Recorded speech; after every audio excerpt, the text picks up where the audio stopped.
everybody, and welcome to this week's episode of Attendance Bias. I am your host, Brian Weinstein. Today's guest is entertainment writer and contributing editor Jordan Hoffman.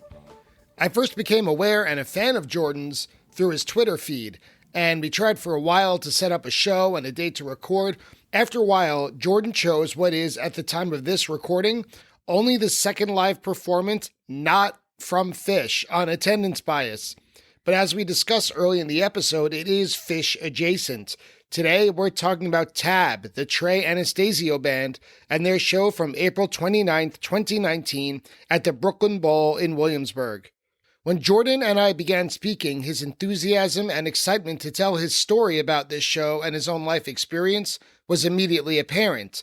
Normally, I like to think of myself as being pretty quick on my feet when discussing Phish, and although Tab is just one degree of separation from the band, there have been so many iterations of Tab and so many songs that I don't know that for most of the time I had to let Jordan take the wheel for much of the conversation, and I am so glad that I did. Jordan takes us on an emotional and always entertaining journey about how he found his way through trauma and hope to end up just a few rows back from one of his favorite bands at the legendary New York City club. So let's join Jordan Hoffman to talk about They Live, Peaches and Regalia, and Bonnie Raitt as we discuss the Trey Anastasio Band Tab's show from April 29th, 2019 at Brooklyn Bowl. Jordan, welcome to Attendance Bias. How are you? Hey, man, thanks for having me. And, by the logic of attendance bias, this is now my favorite episode of Attendance Bias because it's the one that I was there for. As it should be. What we could do is get super meta and do a podcast episode about the podcast episode. Whoa. And I would end up with no listeners. But in a multiverse, it would hold in on itself.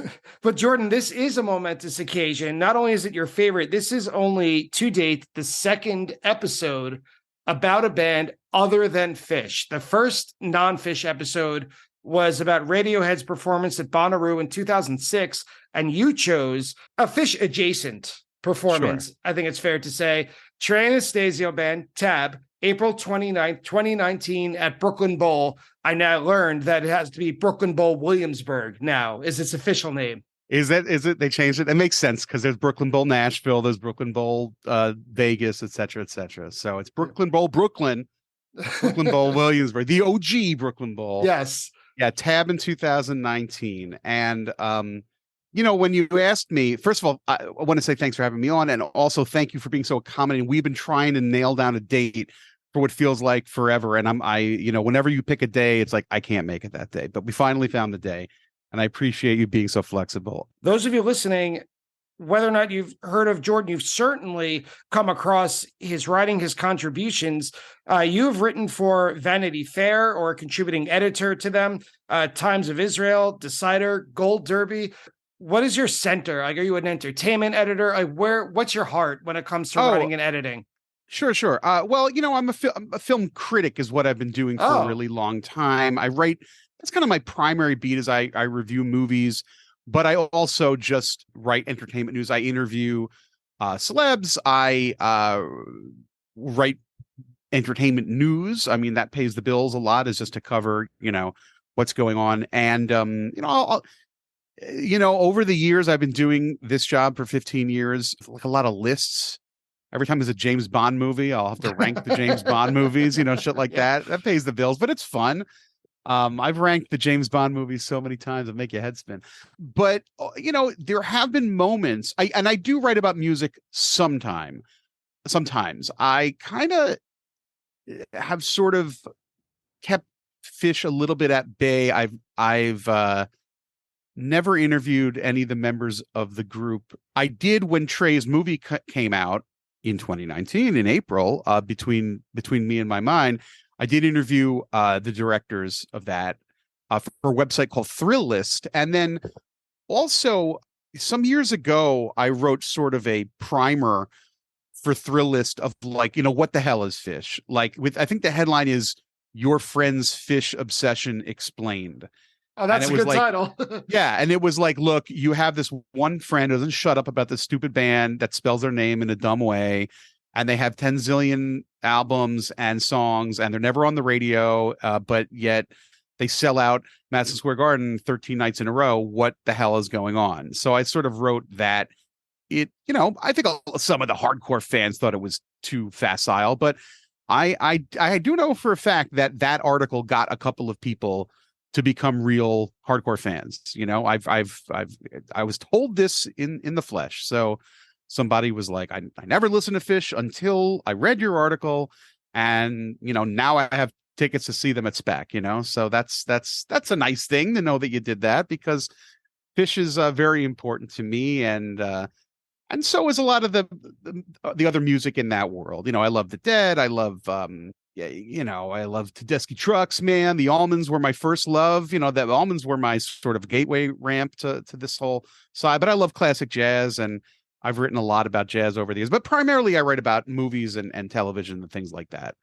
That's kind of my main beat. I am a little bit of an obsessive when it comes to the jam band world and sort of the I don't want to say I dislike pop music, but I guess I kind of do. I always have. It's okay to admit. It's okay. Yeah, I just don't who am, as a Phish fan, as somebody who's seen them a zillion times, who am I to judge?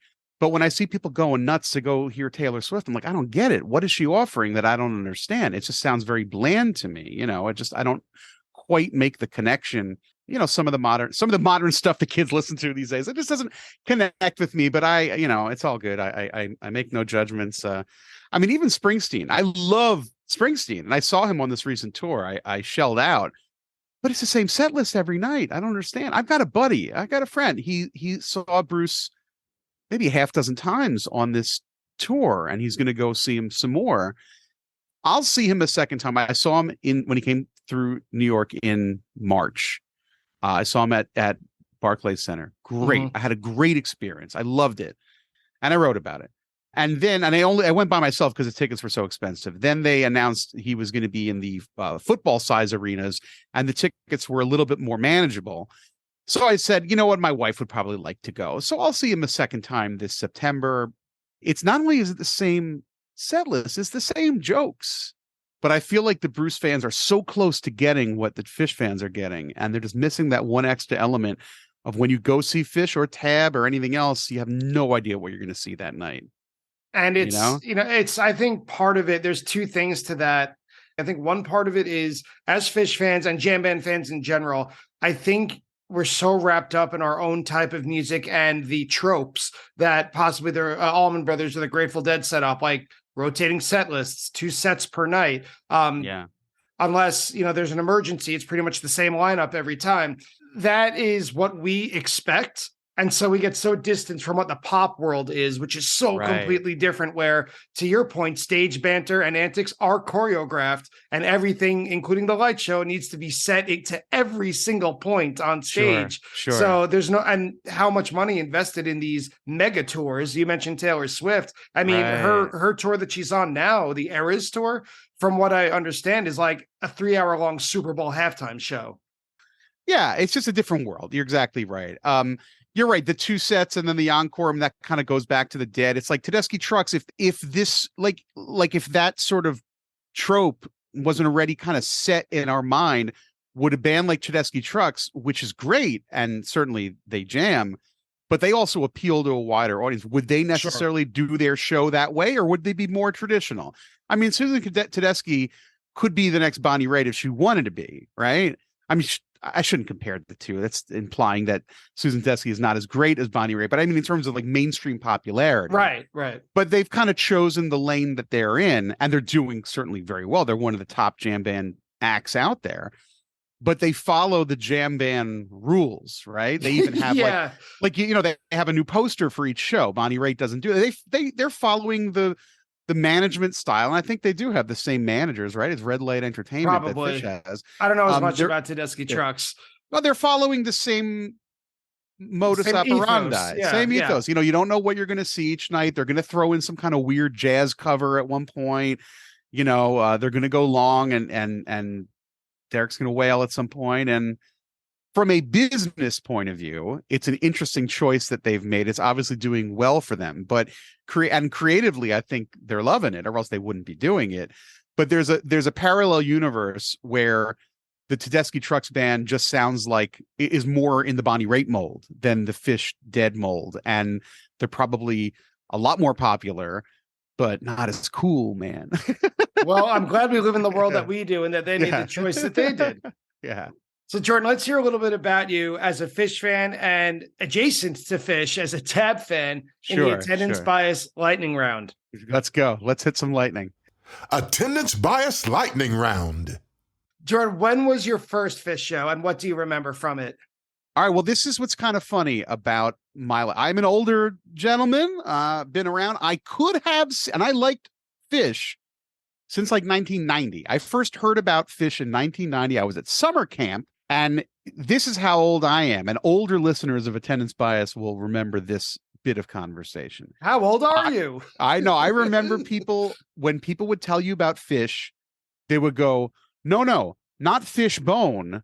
Oh, Phish. Of course. Yep. That was the thing maybe it was even 89. It wasn't even 90, although I think it was 90. Yes, it was somewhere in 1990 for sure. When I first heard a tape, and the first tape I heard involved the acapella Freebird. Goofy stuff. So I forget what show that is. I'm sure somebody knows.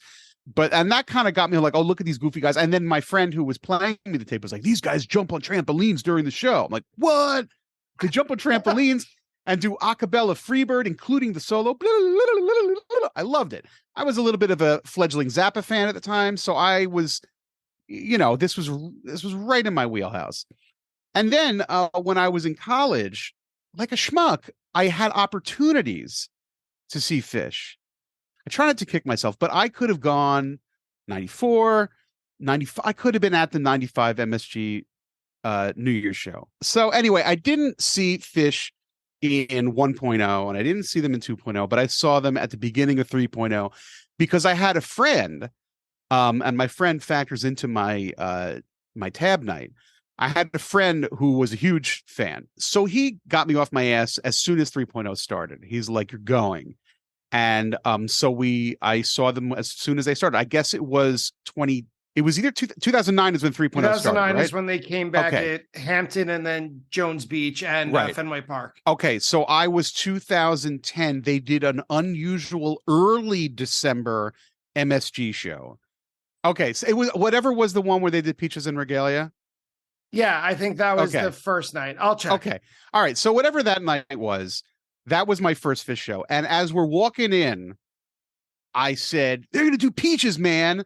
And my friend's like, they're not going to do Peaches. They haven't done that forever. They never do that anymore.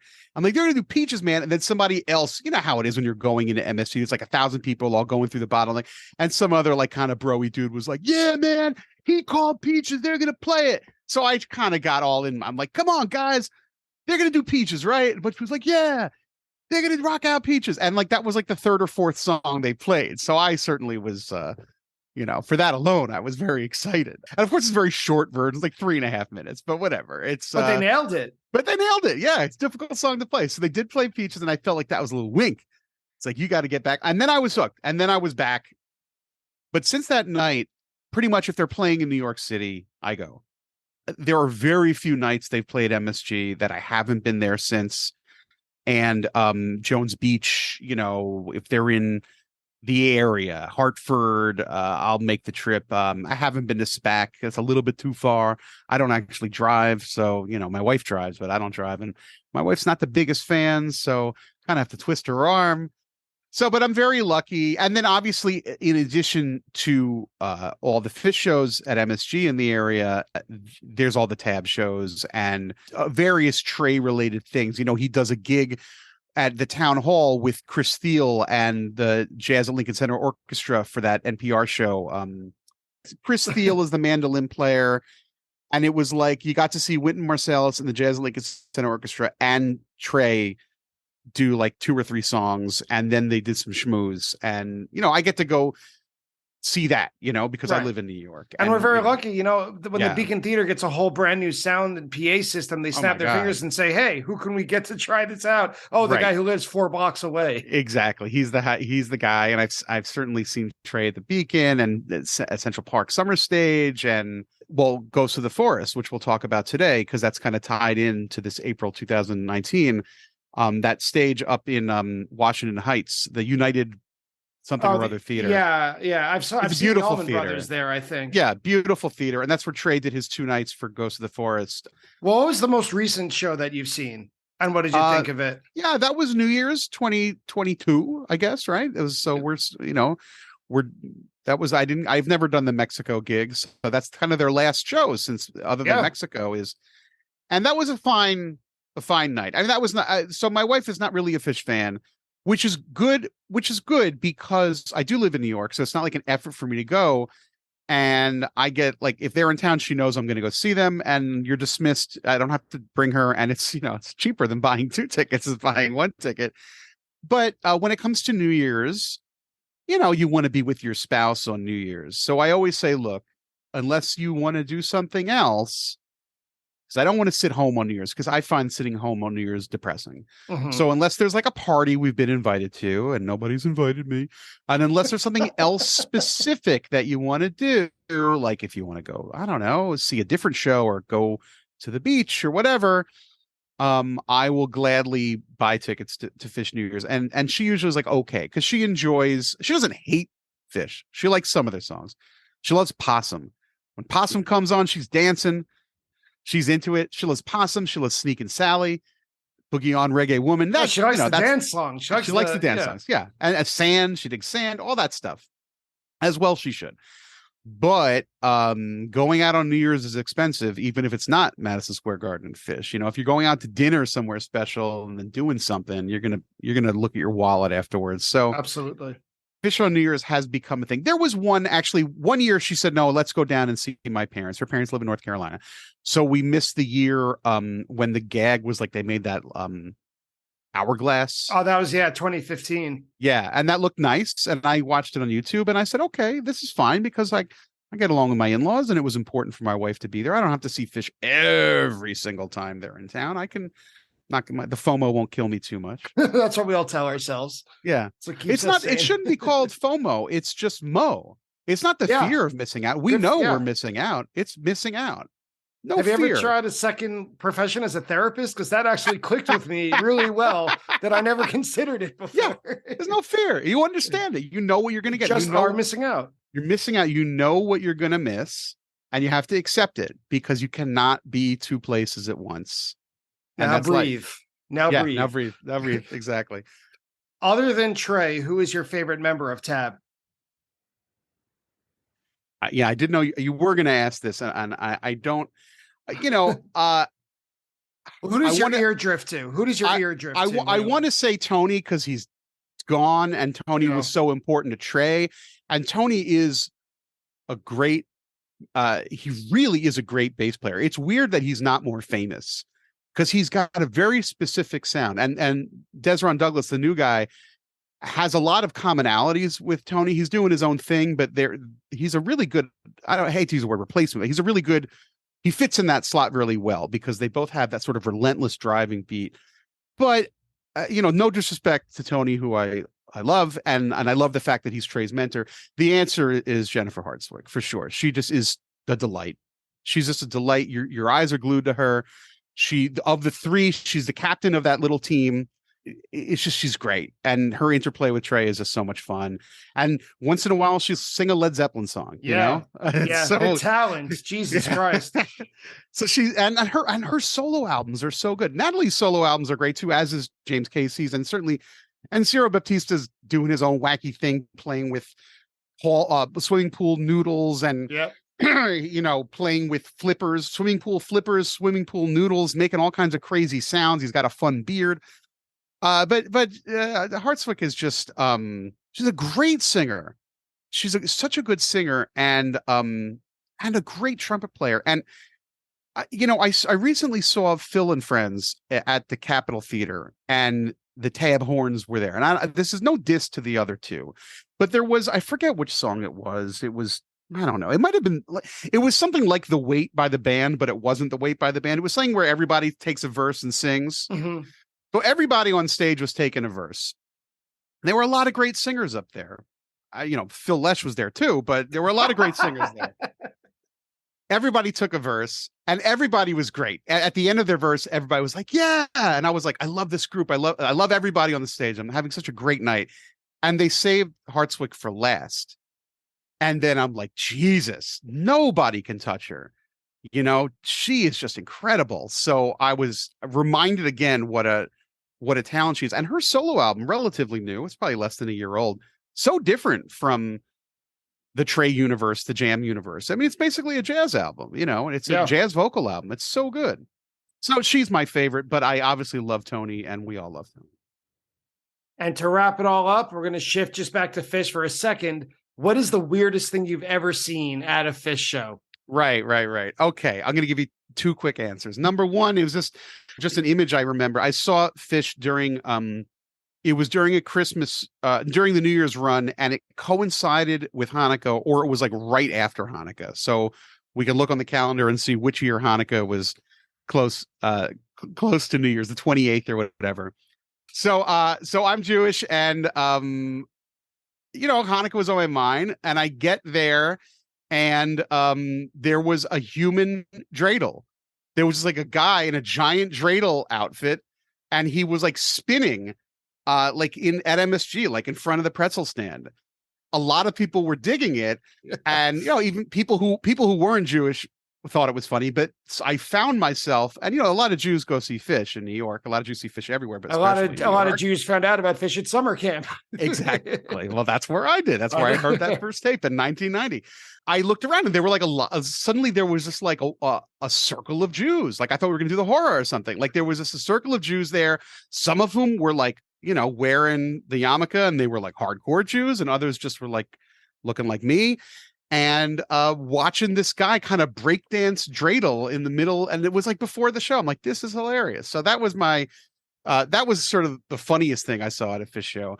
And the most unexpected thing, and this is what I want to bring up. This is a little bit more serious. As with any strong subculture, and Phish is a strong subculture, there are those who worry about obnoxious gatekeepers. I think it's notably absent, at least in my experience at Phish, that Phish is really welcoming to noobs. And it really struck me the one time I actually saw an obnoxious gatekeeper dude, saw him in the flesh. He was such a prick to me because it was during some run. It might have been during a New Year's run, and it was night 2. And I was there by myself because, like I said, I just buy tickets for myself. And then sometimes I have friends at the show and we meet up, and sometimes I just go because I live here in town. I can just take the subway. It's not a big deal. And I sat down, and dude next to me was like, I was like, hey man, I'm upbeat. I'm about to see Phish. I'm always in a good mood. I said, hey man. I was like, hey, were you here last night? I'm like, yeah, I was sitting over there. I thought it was great. You thought last night was great? Like, yeah, it was terrific. What the hell? They played, they played Harry Hood. They played this, that, and the other thing. Ugh, you must be 3.0. And I'm like, oh, what an asshole. Yeah, what? And I was like, first of all, in a way, that's a compliment because that means I'm young, right? And I'm certainly not. Yeah. So I was just like, I said to myself, 49% of me wants to rip this guy a new one, but I'm just like, whatever. Like, let this guy do his negative shit. Like, he's living a miserable life. It's like, you must be 3.0. I'm like, I don't know, man. I enjoyed the show last night. That's all I said. I kind of got very quiet and meek. I'm like, I enjoyed the show. He's like, ugh.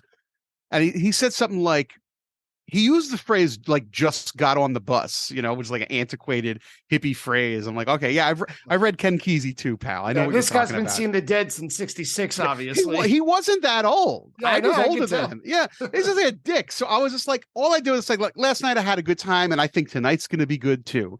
And then I just blocked him from view, and at some point the show continued, and he and I never spoke again. Sure. But the point is, there's probably a stereotype that some people who are maybe afraid of going to see Phish, they think there's a huge barrier of entry. You have to know every joke. You got to know what the Gamehenge means and all this crap. they think that that guy is everywhere.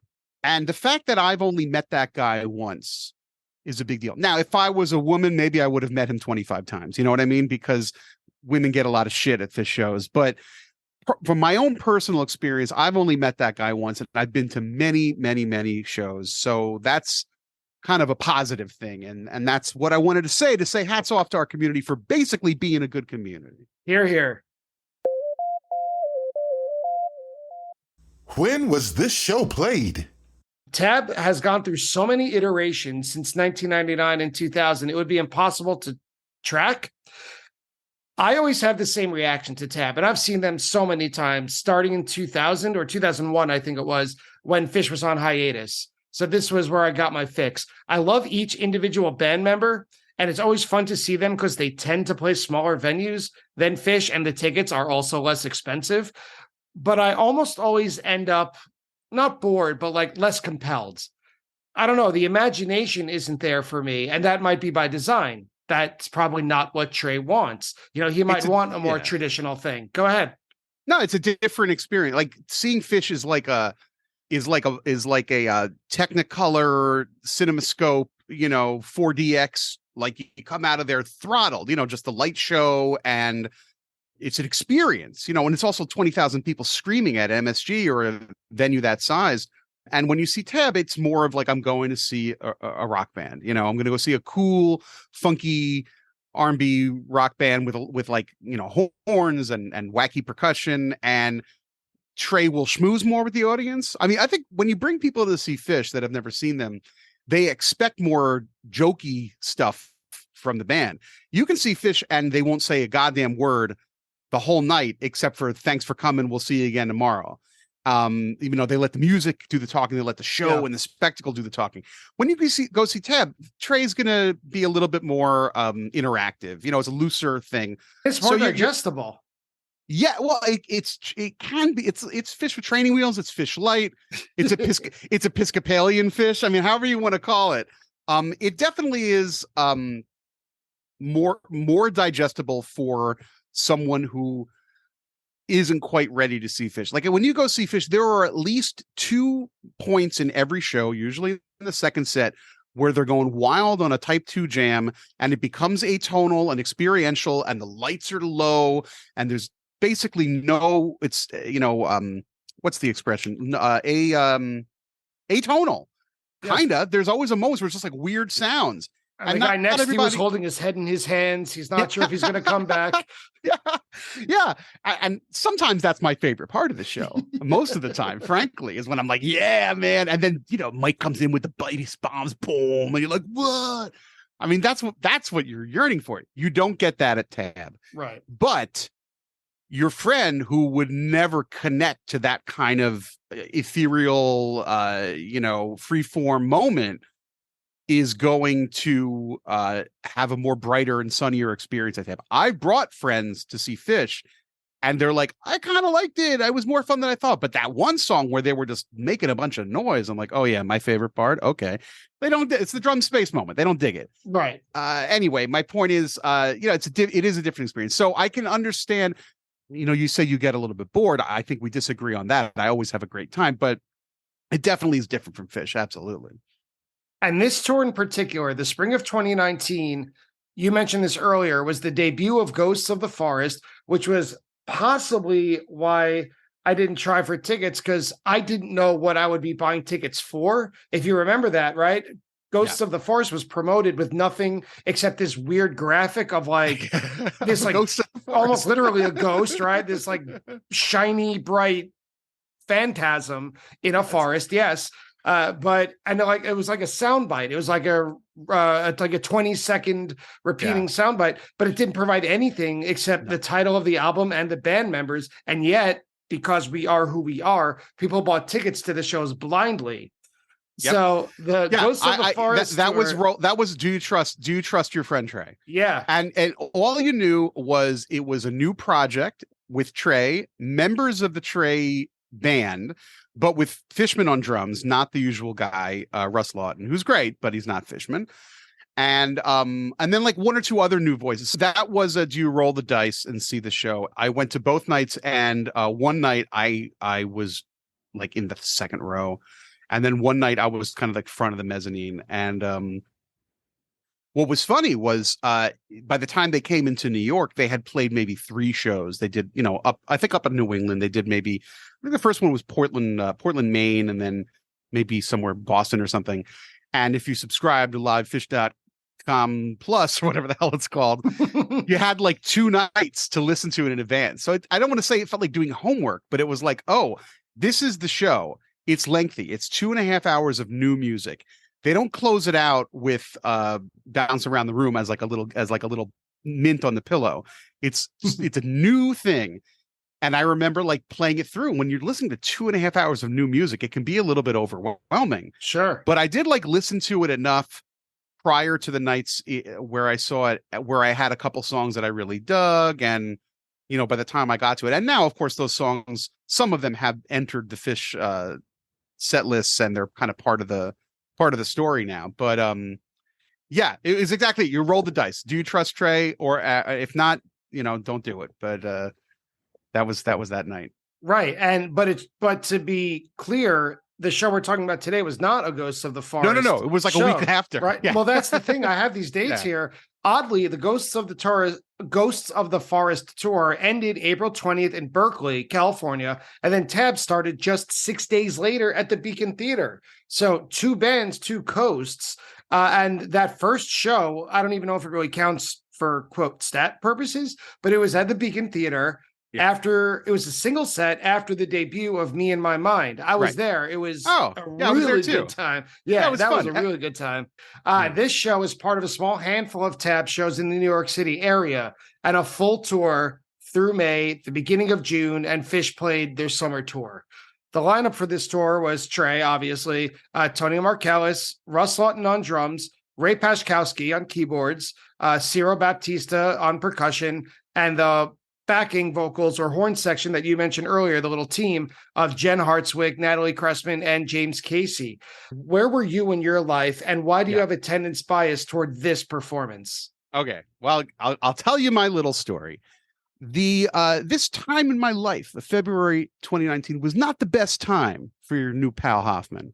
I had experienced a little bit of some delayed reaction to a tragedy in my life. My older sister had passed away a few years earlier. I'm sorry. And I had done a little bit of a classic thing, which is pretend it didn't happen, which is sort of put mourning on hold. This is not uncommon, and it's what I did. And it's just nothing, like, as I've said earlier, can't go back in time. So I kind of really hadn't dealt with it. And in around this time, it kind of just came crashing into me, like this is a thing that isn't, that I'm gonna have to deal with, and it's something that did happen, and I have to accept this fact. Just at around this time, Trey releases the Ghosts of the Forest album, and I already sort of have, as we all do, I sometimes joke about it. I say my friend Trey, my best friend Trey, my buddy. I do kind of feel like I know him, that he's my pal, but like I don't really know him. I don't really if I have a relationship with this man, it is a one-way relationship, because he's never met me, he doesn't know me.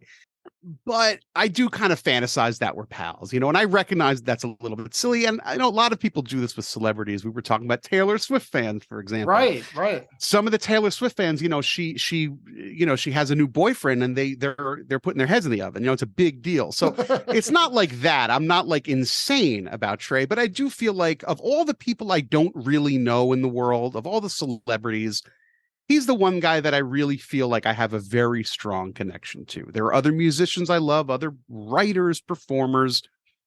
I understand that they're just people. I get that. Okay.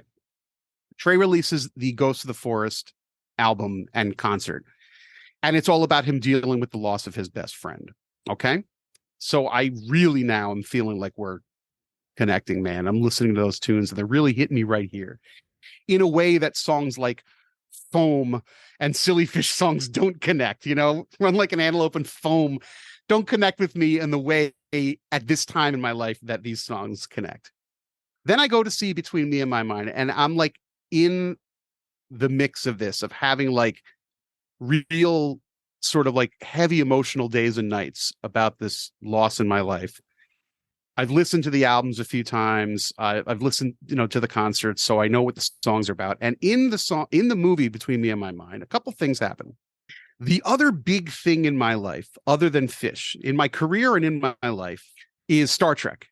You can actually see behind me right now. I got a bunch of so like if you're friends with me, you know that he's the guy who's into two things: Star Trek and Phish, right? And there are connections. There are Star Trek Spock's brain. It's Fox Brain, of course, 100%. Those are like my two things. And I've written a book about Star Trek, have written for the official Star Trek website for years. It's kind of my thing, as is Phish. So in the movie Between Me and My Mind, early in the film, Trey and Trey's mother go to talk about life, and they go to a park and they sit on a bench that's dedicated to Trey's older sister, who died of cancer, as my sister did, at the same age. Trey's sister died a little sooner, but they were the same age when they died. And they have a bench dedicated to her, which kind of struck me because my family did the same thing. It's not uncommon. It's a thing you do at a nice place. You make a bench for them, and it's kind of like your little private spot in your head. You can go there and visit. It's a nice thing. Later in the film, Trey and Sue are talking about old tours they've been on, and they talk about one year, and they go, "Oh, that was the Star Trek year." And I'm like, "What? The Star Trek year? What?" They're saying it. They're saying, "Oh, because we I forgot what he said. It's like they did the bus to make it look like the Enterprise or something." There's a moment in the film where he says, "We did the bus to make it look like the Enterprise, so we called that year the Star Trek tour." Remember that? It's like, yeah, the Star Trek tour. But the point I'm making is, while they're having a conversation about Star Trek, so it's Phish and Star Trek united as one. My two things, and this is kind of heavy. They're speaking on the boardwalk in Asbury Park, New Jersey. And they walk right by the bench that my family dedicated to my sister. It's the same exact spot. And I'm already having like an emotional thing about all these things happening. So I'm sitting there in the Beacon Theater, and these three things connected in like, I'm not like one of these like spiritual guys. I don't believe in, the lining of the planets or whatever, but it was such a holy shit that I was just like thunderstruck. The next 10 minutes of the movie, I didn't see or hear. I was just like in a state of like, what just happened? And I know it's kind of silly. Trey Anastasio talking about Star Trek on the beach, you don't think is going to be your personal thing. But it kind of was. Silly. I don't think it's silly. Out of respect to you, respect to your sister, your family. I don't think that's silly because that's partially the purpose of this podcast. This isn't about me, but it's kind of like, what about the whole Phish experience does it for you? What makes it special to you? And everyone who's ever been on this show has what they would probably also call their silly reason why it's special to them. And I found that it's almost never silly. Yeah. If it's meaningful to you, then it isn't. Yeah. So then Trey does his one set, and it's very nice. And then he's going to do the two shows at Brooklyn Bowl, which were impossible to get tickets to because Brooklyn Bowl is, they can fit a lot for a New York City club, but it's still a New York City club. It's small. It's a small venue. But a very good friend of mine was able to score 2 tickets. The same guy who dragged me to see Phish back in 2009. He's like, "I got tickets." I'm like, "Holy shit. Wow, we're going to go." So that night was special for anybody that was there because you're seeing Trey in a small venue. And we were lucky. We got there pretty early. We weren't right up front, but we were pretty close to the front. And I'm having all these feelings from the film, from just like what's going on in my life in general.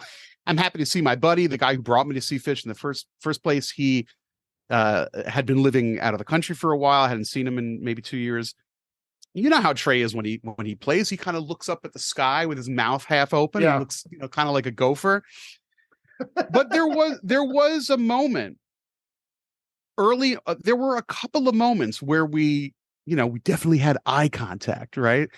And I know it's like, I'm just another face in the crowd, But for me, at that moment in my life, I'm like, to be in a small room with Trey at a time when I really need him, man, because I'm going through a lot, and we just had this connection. Like, I couldn't pull him aside and tell him my crazy story. I'm like, you talked about Star Trek right where my sister's bench is, and your sister and my, we share this sort of grief moment and blah, blah, blah. Like, I wasn't going to get a chance to do all that. But like, I was right up front, and I think it was during a couple times, but I remember definitely during Shine, which is kind of an emotional song. It's a good song to have it happen. Yeah. During Shine, we definitely had some eye contact. I'm like, I'm looking right at Trey when he's playing Shine, man. This is so cool. So, and that was already later in the show. So I was already having a blast. But so that for me is why that's my favorite Phish moment. Set 1. They open with Blaze On in set 1. It's always a great opener. Oh, yeah. No matter what. I liked this version. There's a much more solid rhythm. The drums are, and that's nothing against Fishman, but it's just a tighter, heavier rhythm section. It's a different type of music for Blaze On, and they go right into Alive Again. This is old school Tab. Ciro Baptista really showing his stuff. Yeah, well, that's the thing. What do you get with Tab that you don't get with Phish? I mean, you get the two drummer, you get the drummer and the percussionist. So Ciro is sort of the secret sauce, and then you get the horns.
Tony and also Desron now, they're different bass players than Mike. I mean, Mike has more like special effects in his wheelhouse, and Mike is certainly different. And Mike's Mike. He's got his own songs, he's got his own way of singing.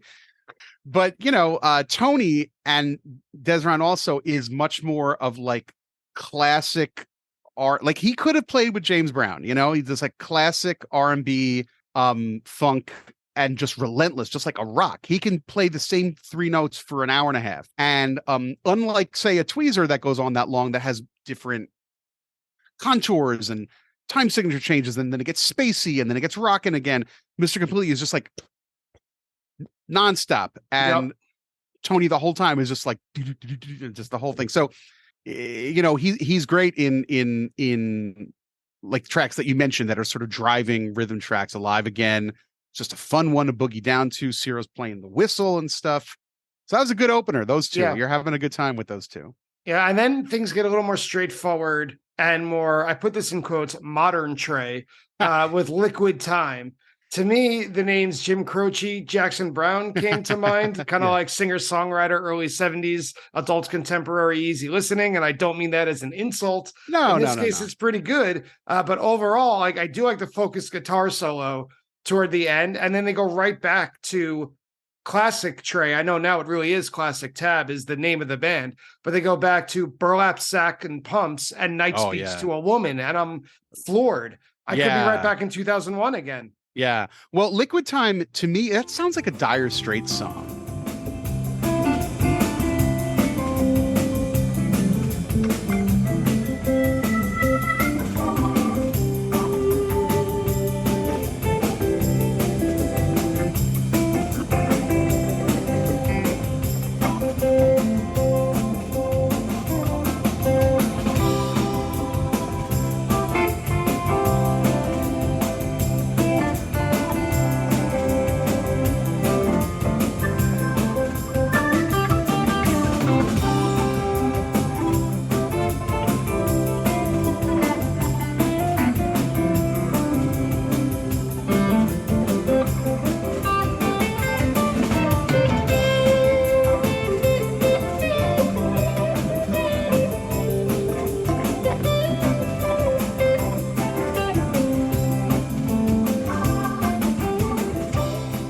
Yeah. You know, and I know Tab used to cover, and they still do once in a blue moon. They used to cover, Sultans of Swing, right? Right. They used to cover Sultans of Swing. And I've only seen them do that once. And it's really fun. I would not be surprised if he had Dire Straits on his mind when he wrote Liquid Time. It just something about the chord changes in that. So I like Liquid Time. Yeah, it's not the highlight, but Burlap Sack and Pumps is a great song for me. First of all, the title, what the hell does that even mean? Who knows? I think it means she would look good in burlap sack and pumps, man. I mean, I don't know. It's something like that. But what I love about that, obviously, is the saxophone break. And yes. When a Tab show is cooking, each of the three horn players get a song where they get to cut their stuff.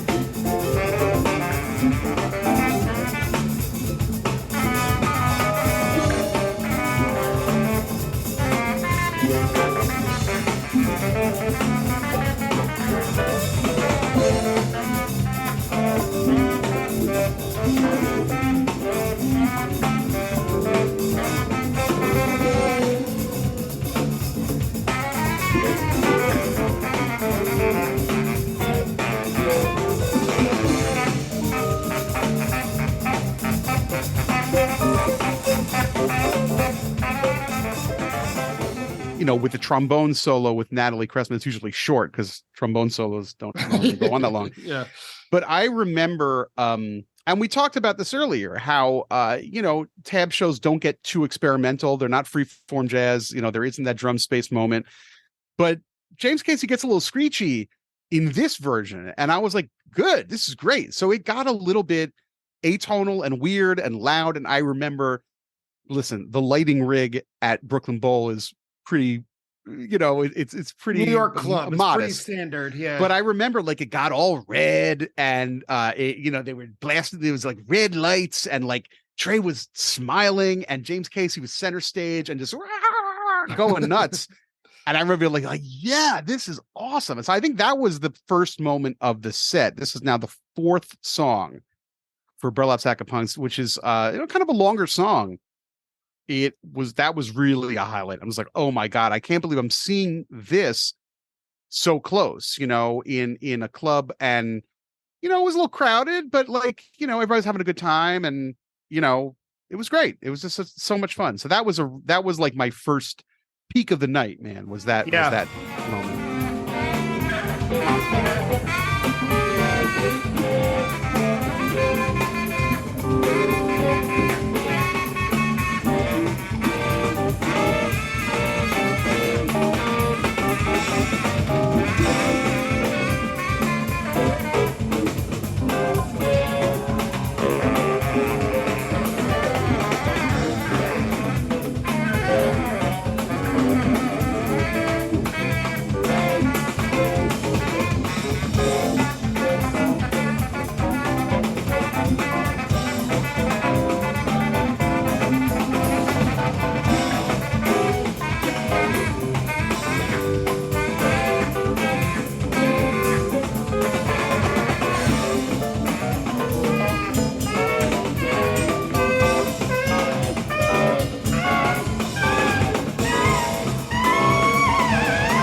Listening to it, that's the first song I got lost in. One of my notes is I don't hear any signposts to this song. It's just Trey's desire to be a band leader, a composer with like layers of sound beneath him, and he's kind of conducting who plays when.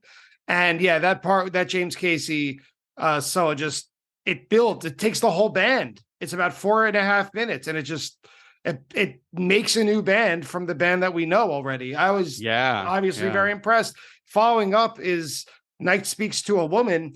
And I thought around a minute in, we're finally getting the full power of Jen Hartswick and Natalie Cressman. Yeah. It's a good, when I listen to it again, it's like a good version of a very reliable song.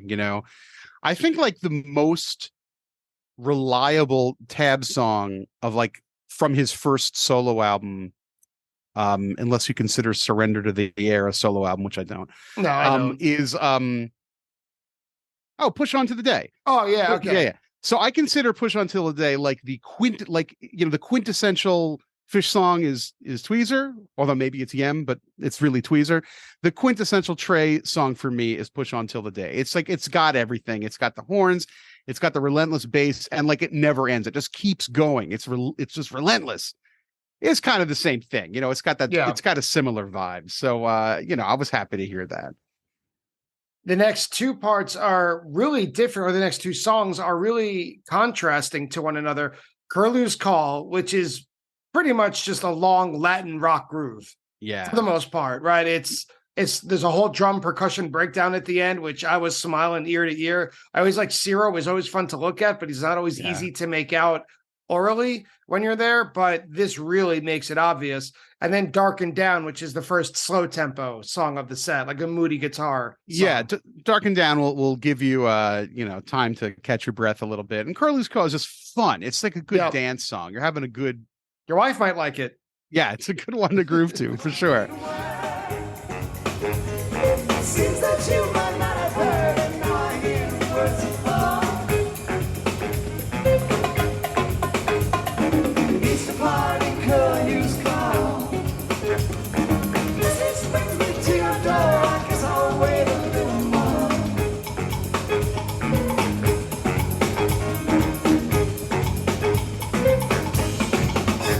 The message of the winter sun is that the day is nearly done. Try to call you yet again, but strangely silent you remain. Show goes to the sun. Is that a change can surely bring a break from sullen winter skies. Some solitude, some solitude.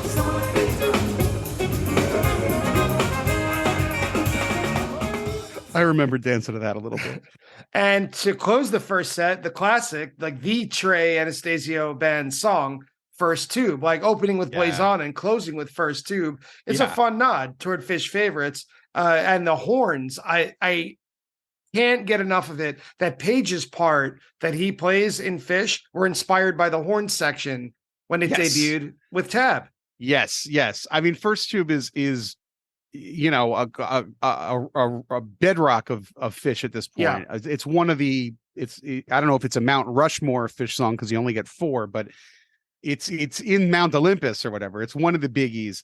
A little bit of an experimental song. The time signature is weird. God knows. I mean, I'm not a musicologist, but God knows it's hard to clap to sometimes, Yeah. But it's such a great song. And that's another one that, I mentioned that, when I drag my wife to see Phish, she gets excited for Possum, and this is another one she gets excited to because and even though it's an instrumental, I mean, she knows, it's this one, and because it gets really big at the end, and it's just fun.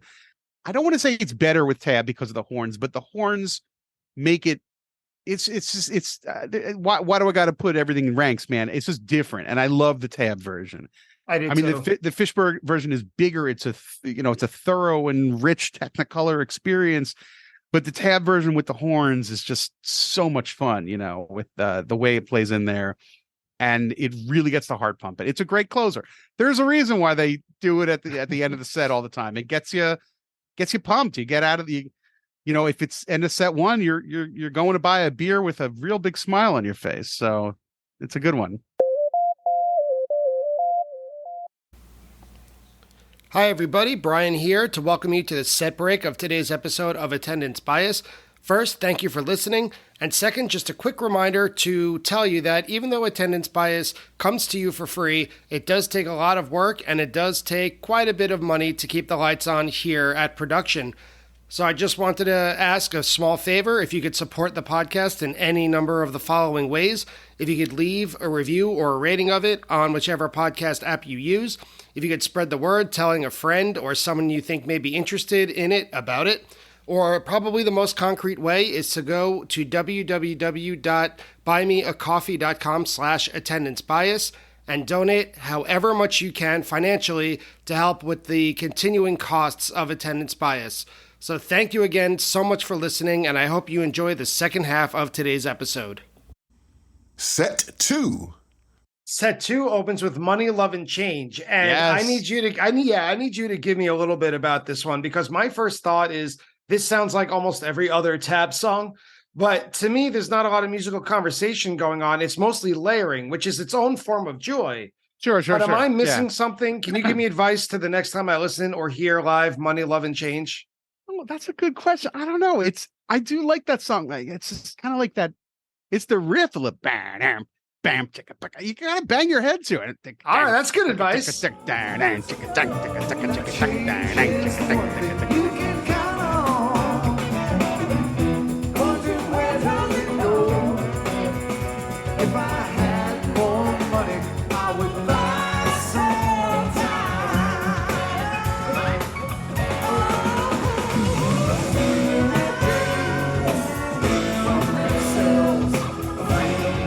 Love and change. Something that days from themselves. Love and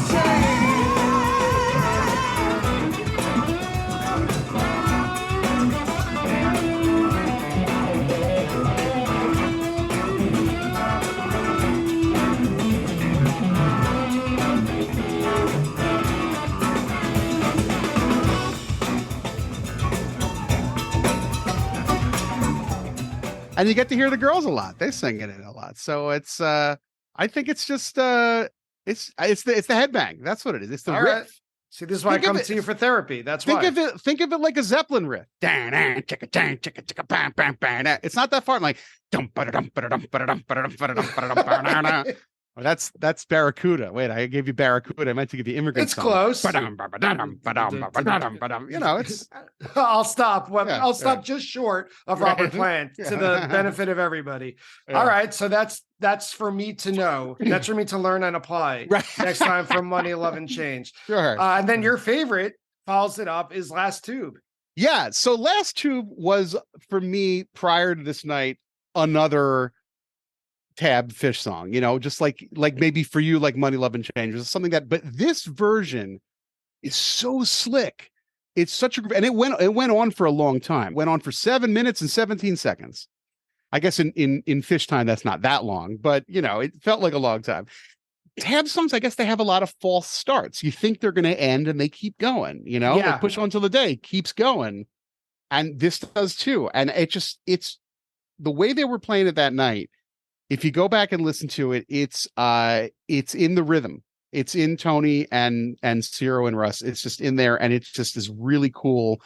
And I guess it feels a little like it's very smooth in a way, like the way the vocals are in there. You know, a lot of times when you're a Phish fan and it's like you've seen the movie They Live, right? Yes, yeah. When he's like, put on these glasses. Yeah. That's what I wanted to do with people. It's like, listen to Phish, you fuckers, and you're going to realize how great it is. And Lord knows I've done this with my friends. It's like, if you just like, you have this preconception that Phish is annoying and they, you know, sing about antelopes and whatnot, and they do, and that's part of their world, and that's great. But like, this is a slick, bluesy, fun song that everybody can love.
And I think this version of Last Tube, even though it's a little long, it's like how can anybody dislike it? It's just really, really good. So, And it was during that moment, because we had a great first set. It ended with First Tube, and it was big and it was up. And I was, and I already, as I mentioned earlier, having like a big emotional day.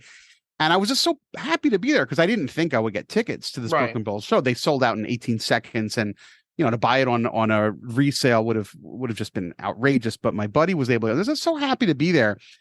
And like it was like the night was already a big win. And then it was like during the last two, I'm like, God, I've taken this song for granted. I love this song now. And I remember I was definitely dancing. I was like high-fiving strangers. I was having a great time. So I was that annoying guy. I love when you're that. No, I love when you're that guy. I love that guy.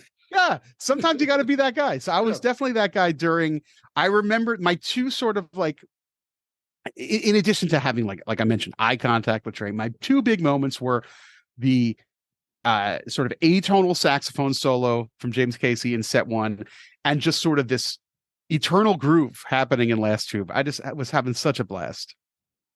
And they slow it down a little bit with Speak to Me, which is this like mid-tempo cool down. Yeah. After everything's been so peppy. Yeah. And then The Land of Nod, which keeps things slow and cool. Although I did love that this featured Tony Markellis and Russ Lawton front and center before the reggae groove. Yeah. I could, they were flashing a little style with the production, and the transitions. Ciro was doing a lot of, I don't know what this is, but whatever he does that makes it sound like his glasses smashing somewhere. Yeah, I think he's got like on string, he's got a bunch of seashells. That would be it. Yep. Yeah, he's got like it looks like a beehive, but it's not a beehive. It's a seashell hive, and he kind of like whaps that down periodic. That's one of his toys. Well, he nailed it there. Yeah, it's really fun. Next up is Alaska, which I've heard, you've heard, we've all heard Alaska. Alaska's not my favorite song. It's okay. It's a good song. It's catchy. You sing along. It's like Ocelot. Yeah, you walk away. You always start it kind of like shrugging your shoulders, but by the end, you have a good time every time. And after that is In Rounds, which I didn't know this song, but I realized when I was listening to it from this show, I have heard it before because of the refrain, Skinny Little Legs. I've heard it tons of times. Yes, if the name was called Skinny Little Legs, you'd know the song. It's called In Rounds, and he does say In Rounds a few times. There are better versions of this song out there. I'm blank, but there are moments when the backup singers are saying heads removed, where it gets really like, I like that psychedelic. They're like heads removed. It's like Esther. Removed. Yeah, it gets like weird. But this is a good version, and it's a mid-tempo song. It's just catchy. It's a nice catchy tab song. I mean, you're right. Look, if this were a Phish show, by this point in the show, we'd have had, our second set, head split open. What are we doing? But it's a different vibe. I mean, you're in a club. You're listening to Ciro make noises on a seashells. It's Phish Light. It's Diet Phish, whatever you want to call it. But it's a lot of fun. In Rounds, I think, is a great tune. And I like the next song. I know it was the single from his first solo album, When They Play Shine, is what I'm talking about. Yeah, I like it better live, and the horns add a lot of spice to this one.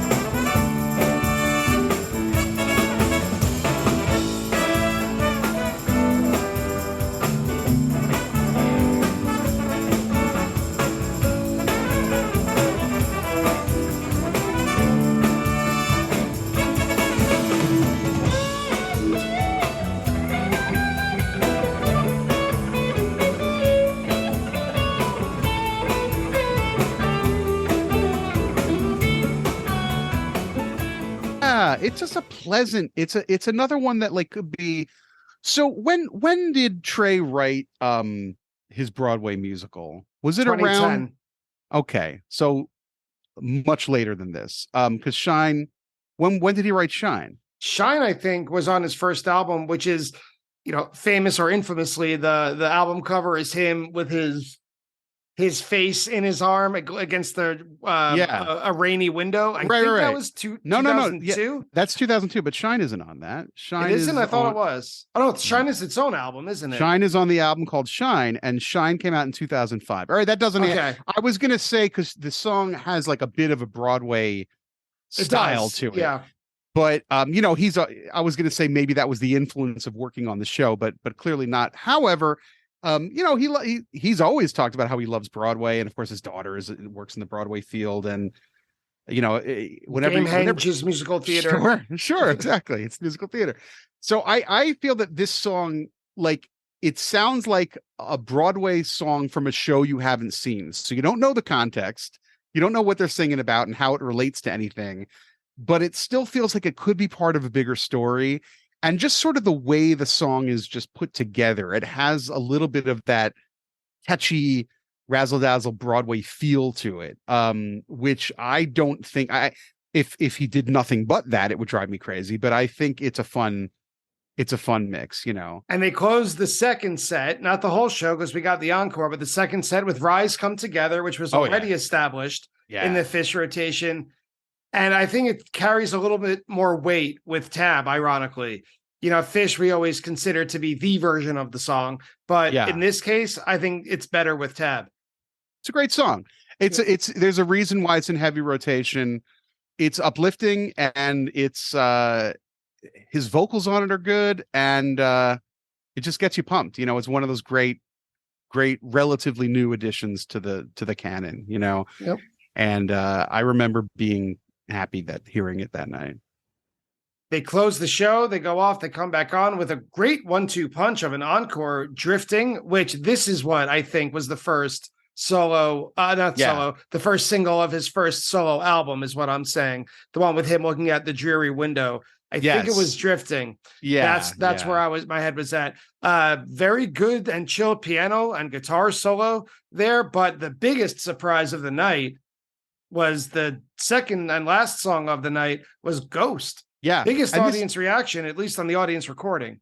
Yeah. And this is the only Phish song of the night, right? That because Ghost originated with Phish. And yes. Everything else originated with Tab and then migrated to Phish. Was Blaze On played with Tab first or was it played with Phish? No. You're right. Blaze On is a Phish song too. Yeah. Okay. So he opened and closed with Phish songs. Yep. But I think at this point, when he's putting together his set list with Tab, I don't think he's thinking about what he just knows what his band plays well and what's going to work. And I don't think he's thinking, I shouldn't have too many Phish songs, or I agree. Have too many. I think it just kind of works out.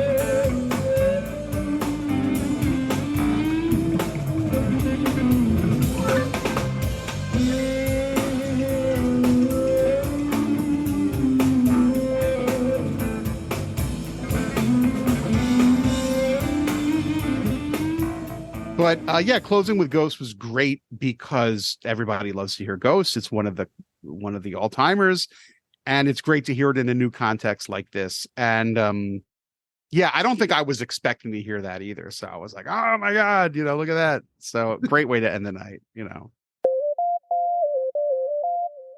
Well, Jordan, thank you so much for taking the time, for being able to nail down the time with me for this episode that is in its own way groundbreaking, to talk about Trey Anastasio Band, not Phish and not Radiohead, but the Tab show from Brooklyn Bowl. April 29th, 2019, of which there's an audio recording floating out there, an audience, but it's a beautiful, beautiful mix. So thank you so much for giving us the details, for sharing some of the details of your life, and just some generally great discussion. I appreciate it very much. Well, yeah. Well, listen, you know, I always love to talk to somebody about my love of Phish, and there are a few people who want to hear me talk about it. So I'm happy to have the conversation. And, you know, we learned something during this conversation before we started recording that we're although we don't live down the block from one another, we are basically neighbors. Yeah. And I'm planning my next Phish related show is right around the bend. I'm seeing Mike in Manhattan in June. And then I'm going to be seeing, you know, Phish is doing 7 nights at the Garden. I don't have tickets to all 7, but I have tickets to many of them. So maybe we'll get to hang out for one of those. That'd be nights. wonderful. Absolutely. Yeah. All right, man. Thanks again. Take care. And that's it for today's episode with Jordan Hoffman.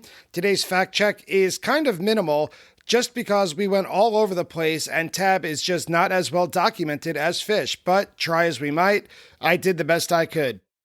Attendance bias fact check. Jordan mentions that when he heard Phish for the first time in 1990, he heard a tape that had the a cappella version of Freebird on it. By 1990, Phish had played Freebird, the a cappella at least, just twice. March 6, 1987 at Goddard College, and on March 13, 1989 at Nectar's. Jordan says that his first shows were at Madison Square Garden during an early December run in 2009. Those shows were December 2nd, 3rd, and 4th of that year.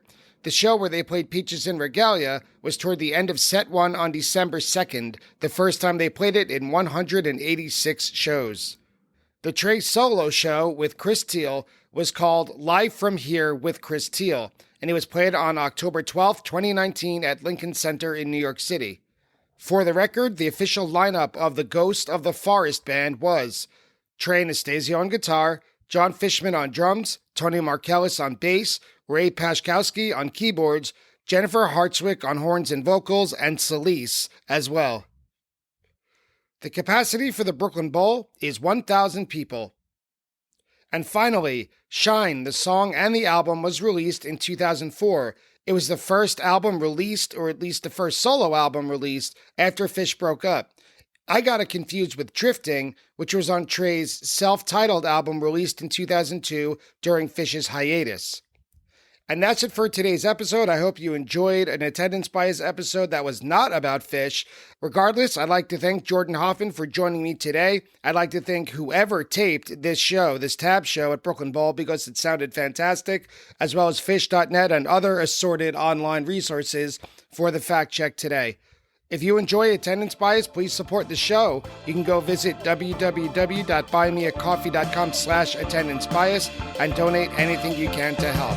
Thank you again so much for listening, and I'll see you next time on Attendance Bias.